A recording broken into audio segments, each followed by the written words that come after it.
మరి వాడవాడ పల్లె పల్లె వీధి వీధికి కూడా ఈ బెల్ట్ షాపుల ద్వారా నకిలీ మద్యాన్ని ఒక కుటీర పరిశ్రమలాగా స్థాపించి ఎక్కడికెక్కడ నకిలీ మద్యం తయారు చేసి మరి వాడవాడలా బెల్ట్ షాపుల ద్వారా అమ్మించటం, మద్యం ఏరులై పారుతున్న సందర్భంలో మరి ఈ నకిలీ మద్యం వల్ల అనేక మంది ప్రాణాలు పోతూ ఉన్నాయి.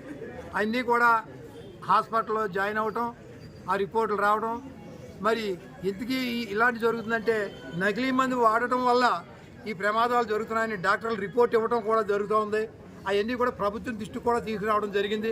అయినా కూడా నిమ్మక నీరెత్తినట్టుగా ఏమీ పట్టించుకోకుండా మరి ఆ నకిలీ మందుని ప్రభుత్వం ప్రోత్సహించడం అనేటువంటి విషయాన్ని ప్రజలందరూ కూడా గమనిస్తూ ఉన్నారు.